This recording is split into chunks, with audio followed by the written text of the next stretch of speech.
Those drums really do sound great. Jesus Christ is born. Can we sing this morning? Pull the vocals down just a little bit. This morning, I'm going to mix Jake's church's live stream, but the catch is I'm about 5 miles away in our studio. And you can do this from anywhere in the world that you have a stable internet connection. It's called RemoteMix by Boxcast. And while this video is sponsored by Boxcast, we'd be making this video even if it wasn't. But rather than just talking to you about it, I want to show it to you in action. I'm going to go ahead and put on my headphones so that I can hear what's happening in their room. Now, I've got this recording separately, so my microphone and the microphone coming from Boxcast aren't going to interfere with each other, so I'll be able to lower and raise the volume. So when you hear the mix from their service going up and down, it's me doing that in post. It's not happening while I'm talking, so that you know that their recording whenever I'm not talking is exactly how it's being broadcast. And what's cool is I can actually monitor this audio from any sound card device attached to my computer. So I could send this out to Dante if I wanted to using something like Loopback. Right now, what I'm doing is I'm taking this audio feed from my browser and loading it directly into Ecamm Live in order to record that separately, as well as my Dante interface for this microphone. So even as they're preparing for service here, I'm going to show you some of how this works. I can push the crowds way up at about a 4-second delay, but you're going to hear all the talking get much, much louder, right? So we're hearing their room microphones live right now as they get into their service.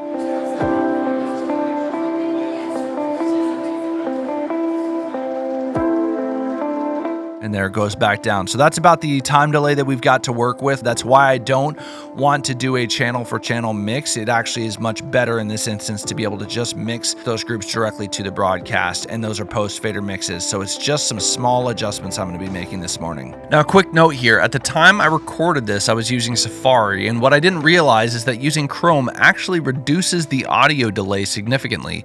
When you use Chrome, the delay is typically under 2 seconds, and most of the time you can get it down to under 1 second. So if delay is a concern for you, definitely make sure you're using Chrome. All right, here we are ready to broadcast for Rock Harbor's 8:30 a.m. service. Good morning, church. How are we feeling this morning?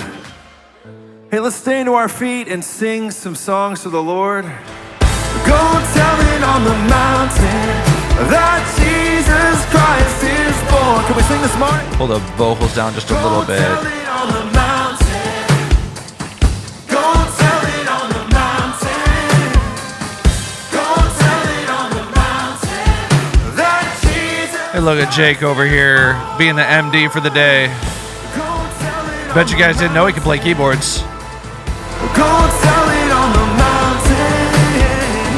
Go tell it on the mountain that Jesus Christ is born. Turn up the snare verb a little bit more. I just love to really hear that kind of, you know, that fade out from the snare. Jesus Christ is born. It's an 80s kid in me. That Jesus Christ is born. All right, we got Jake's wife Kaylee here is going to sing this song. We don't deserve it, Jesus. So there's a lot of low end in that tracks channel. In you our hopes reside. We have your spirit inside. I'm going to roll some of this down in their broadcast tracks matrix. We have a great God with us. And not even because it sounds bad, but the reality is when you've got that much low end on an online mix, it can be getting in the way of some of your mastering compressors that you've got going on.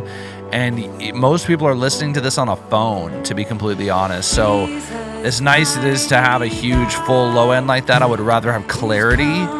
And so I'm going to sacrifice probably just a little bit of that low end here, not a ton, from those tracks channels in order for it to not be so overwhelming online.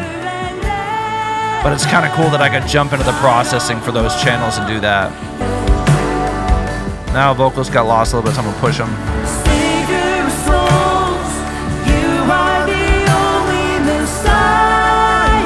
There we go. We have your spirit inside us. Jesus This mighty God is coming on the clouds.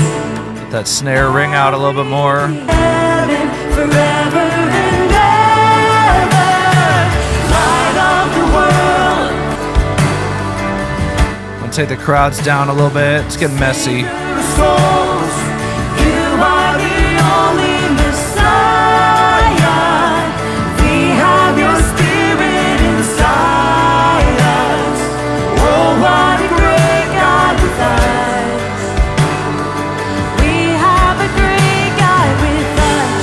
We glorify the good honor. This really is a very cool way to do this, being able to just really dial in and listen, not be distracted by what's happening in the room. Those drums really do sound great. We glorify, we lift you high, Emmanuel, great God with us.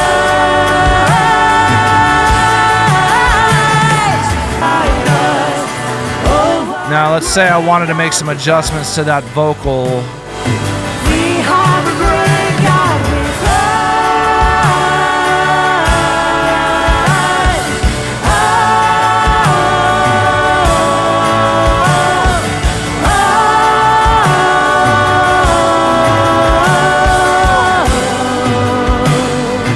We have a great God with us.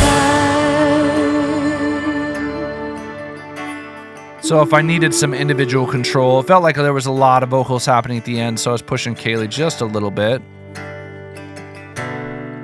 Now again, if I want to go back to my broadcast mix, I have to select my mix target and then also go to the layer that I made. The great God, Now this is a lot of his guitars, so I'm going to push guitars for a minute here.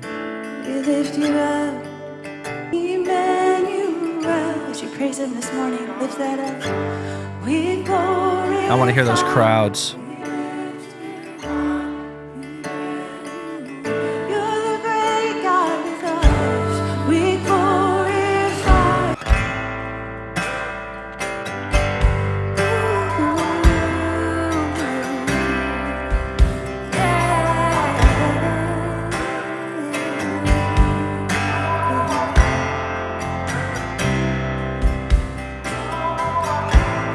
Come, all you faithful, joyful and triumphant. Oh, come, ye who come to Bethlehem.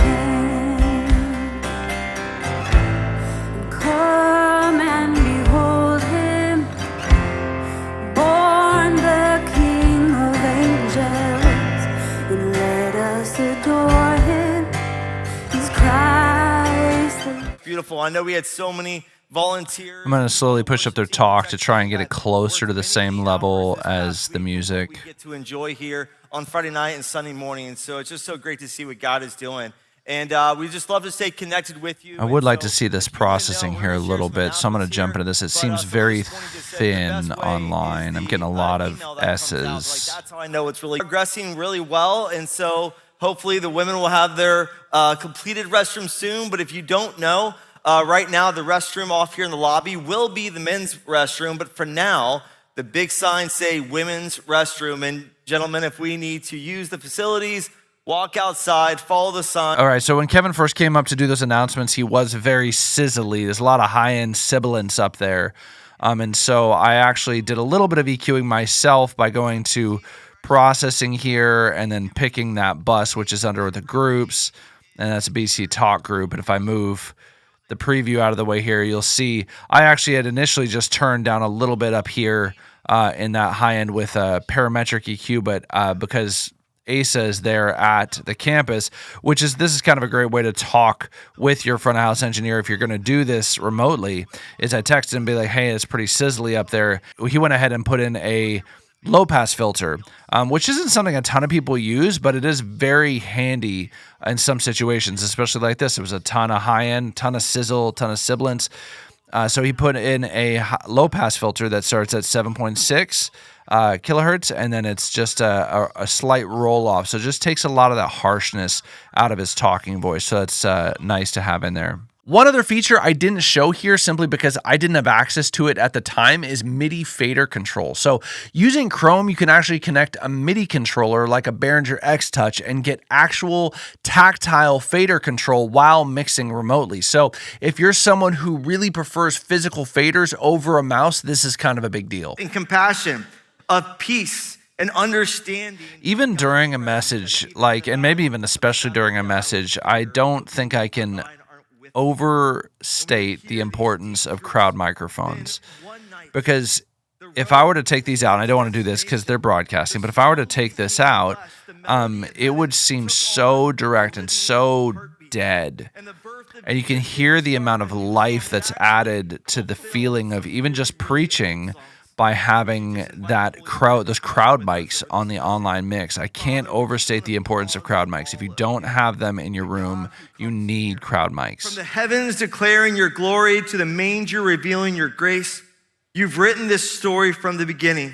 All right, now that you've seen this in action, I want to go ahead and show you how I set this up and how you could set this up if you wanted to use it for your church. Now, the first thing you're going to need is a Boxcast account. You're going to either need one of their encoders or you're going to need to install a mix agent on one of the local computers that is connected to the same local area network as the mixer that you are mixing your broadcast from. One important thing I want to clarify real quick is that you don't actually have to stream using Boxcast in order to use RemoteMix. You can use RemoteMix completely on its own as a standalone tool for about $10 a month. So even if you're using a different streaming platform, RemoteMix can still be a great option for remote audio control. So really quickly, I'm going to go to boxcast.com and I'm going to already be logged in. So this is your dashboard if you already have a Boxcast account. Now the way that I'm using it this morning is I'm connecting to one of our Sparks. We have a Spark at Jake's Church at Rock Harbor. When I open up that Spark, RemoteMix shows up as an option as long as I have that option loaded on my account under the Spark SDI that we have at his church. So I click on that button and it takes me to this page. Now I can basically pick which mixer I want to connect to. If we had multiple mixers, they would all show up here on this page if they were all on the same network. For this mix session, I'm going to be using their Avantis Solo that they have at front of house. So I'll click connect and here I am. Now one thing that's very interesting with this is I basically have full mixer control. I could do this however I want, but what I would say that is probably smart for the majority of people to do is to still have some sort of a post fader mix. The reason for this is I'm mixing on about a 4-second delay. So if I were to try and mix something, it's going to take me about 4 seconds to actually hear the results of that mixing. So if I, for instance, tried to unmute the pastor as he walks on stage, I would be 4 seconds late to unmuting the pastor, and that would be really tough to do even if I knew that he was coming up. So what we're doing here is we're actually mixing some post-fader mixes and groups that are going to a matrix that I'm going to then tweak while their service is going. So the first thing that I did is I created some virtual groups. Now this is a very cool feature of RemoteMix because now I can have different basically fader layers that also kind of act as groups. So these faders on the left-hand side will act as almost like a DCA to turn up or down all of the faders in whatever groups I make, which is kind of cool. It's almost like adding another DCA layer into your mixer. So one of the coolest features of Boxcast RemoteMix is that I can actually preview their broadcast. So if I click on this video button here, it's going to give me a remote video preview of what's happening in the space. You'll see here on the left-hand side, we have basically two faders. These actually are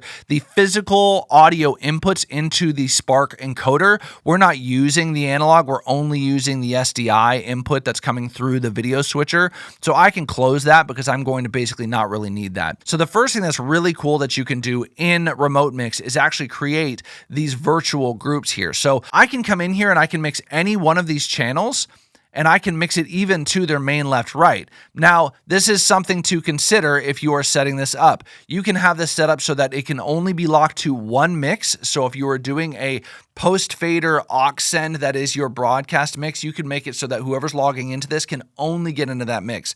This morning, because of how they have their live stream set up, I'm going to need access to several auxes and several groups. And so because of that, I need to be able to get into those mixes to make some slight subtle changes. And because basically I'm sending some some post fader auxes and groups into a broadcast matrix, I need to be able to see just the channels that I want to see, and that's where these virtual groups come in handy. So I went ahead and made 6 virtual groups, and I've got a broadcast layer, I've got a broadcast drum layer, a broadcast guitar layer, a broadcast vocal layer, a broadcast tracks layer, and a crowds layer. Now, you'll notice when I click on these, all the faders are at 0. Well, the reason for that is it does not automatically select the mix target that I'm mixing into. So I just have to remember to load my layer and then make sure to load my target. So in this instance, when I'm on the broadcast layer, I have to make sure that I select my mix target as broadcast, and then I can quickly change the groups and buses that are going to that matrix here.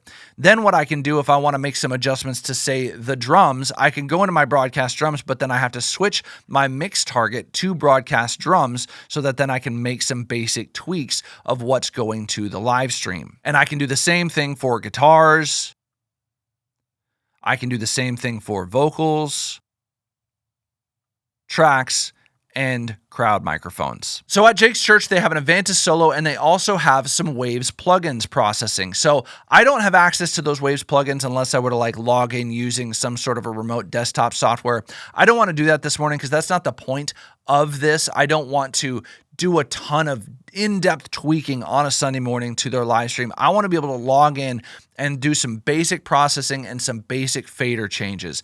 So I'm here in their service. If I were to load that video preview again, it's going to also turn on our audio. So like I've said, one thing you've got to think of in how you're going to set this up is either you have to set it up in a way that nobody can mess up your front of house mix by having them only mix one aux send, and then maybe it's a post fader aux to your live stream, or you have to really trust the person that's doing the mixing. Because right now I could absolutely grab their main left right fader and I could push it up or down. That would be detrimental to their service. But there's also some very powerful tools built into this software. So I can go into some of these different groups and channels and actually do some basic processing. So I'm going to load the processing tab here, and you'll notice I can actually see the EQs and compressors that are built into the console. So for the most part, I'm going to be living in this fader layer here, and I wanted to walk you through the different mixes and groups that I'm going to be mixing. Now, the difference between a mix and a group is that a group is going to directly send the audio from those channels that are assigned to that group at the same level that they're being sent to the mains using the normal fader for those channels, whereas a stereo auxiliary or a stereo mix has the ability to vary the amount of each one of those channels that's being sent to that mix. The reason that ASA does that for their mix here at Rock Harbor is he wants a little bit more fine control over how things are mixed, but in all honesty, for the most part, with most churches, we recommend sticking with groups rather than auxes or mixes, because that will make it easier for a volunteer. There's no worrying about different levels being sent to your different mixes. It's just how you mix in-house is going to basically be how it translates online. But then by grabbing those groups and putting them to a broadcast matrix like this, I can do some slight control and variation within those groups. So right here, we've got broadcast drums. It's a stereo mix. Broadcast tracks is stereo mix. Broadcast guitars is a stereo mix. Group here is a drum smack, so that's just a few channels from the drums being assigned to a drum smack that add a little bit of attack to the drums. We've got the crowds. This is just a stereo group from the crowd microphones that are in the room. We've got a broadcast vocal mix here, so this is all the vocalists on the stage. We've got a vocal delay that's being sent to the broadcast, a all verb, a snare verb, and a vox verb. Now, all of these are post faders, so they will be dependent on how much verb he is mixing into the room. But again, I recommend this because once you get this set, you probably don't need to do a lot of tweaking. So if it sounds good in the room and you have a relatively consistent mix in your sanctuary, in your room, in your space, then it will translate pretty well online. Finally, the last fader we have over here on the edge is the CG computers. After mixing Rock Harbor's service with RemoteMix, here is my takeaway. This is the smoothest remote broadcast workflow I've used. No DAW, no remote desktop, limited risk to front of house. It's fast, it's clean, it's honestly, it just works. Huge thanks to Boxcast for partnering with us on this video. Check out the links below if you want to try RemoteMix at your church. And as always, keep making great worship experiences. If this video was helpful in any way, make sure to like and subscribe for more content like this. Share it with your friends, and we will see you in the next video.